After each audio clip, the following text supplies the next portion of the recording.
ফটিকছড়ি থানার ২ মামলায় চট্টগ্রামের শীর্ষ সন্ত্রাসী ডেভিড ইমনের ১০ দিনের রিমান্ড মঞ্জুর করেছে আদালত।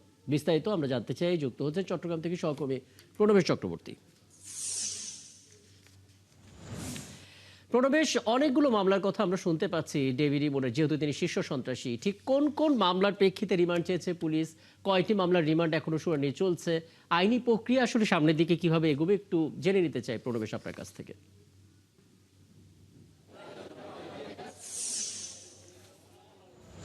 রাকিব, চট্টগ্রামের আলোচিত শীর্ষ সন্ত্রাসী ডেভিড ইমন, তাকে গ্রেপ্তারের পর এর আগেই পুলিশ রিমান্ড আবেদন করেছিল, যেহেতু শুক্র শনি 2 দিন আদালত বন্ধ ছিল। তো আজকে শুনানি হয়েছে।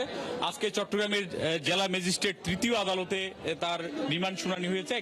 তার মধ্যে একটি হচ্ছে ফটিকছড়ির জামাল হত্যা মামলা। সেই হত্যা মামলায় 164-এ তার নাম এসেছে এবং তারই ধারাবাহিকতায় আজকে শুনানি, এবং সেই শুনানিতে তার জন্য 7 দিনের রিমান্ড চেয়েছিল পুলিশ।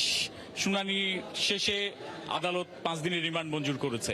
একইভাবে একই থানায় অর্থাৎ ফটিকছড়ি থানায় আরেকটি অস্ত্র মামলায় তার জন্য 7 দিনের রিমান্ড চেয়েছিল পুলিশ। সেই মামলাতেও 5 দিনের রিমান্ড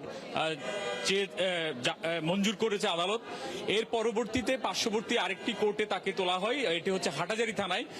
যে এই মামলাটি হচ্ছে ডেভিড ইমন তার মোবাইল ব্যবহার করে, সিম ব্যবহার করে বিভিন্ন জনকে হুমকি দিত চাঁদার জন্য।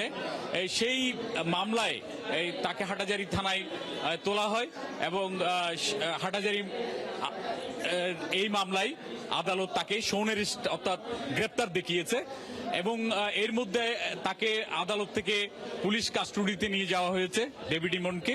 তো এই আলোচিত মামলাগুলোতে তাদের পরবর্তী যে রিমান্ডে তাকে তোলা হবে, জিজ্ঞাসাবাদ করা হবে এবং জিজ্ঞাসাবাদে পুলিশ কাস্টডিতে নিয়ে যাওয়া হয়েছে এবং আপনি বলছেন খুব সম্ভবত প্রতারণার মামলাটাকে আগে রাখা হচ্ছে, তারপর ধাপে ধাপে হয়তো আইনি প্রক্রিয়া এগোবে। নিশ্চয়ই আরো কথা হবে পরবর্তীতে আপনার সঙ্গে। প্রণবেশ চক্রবর্তী চট্টগ্রাম থেকে যুক্ত হয়েছিলেন।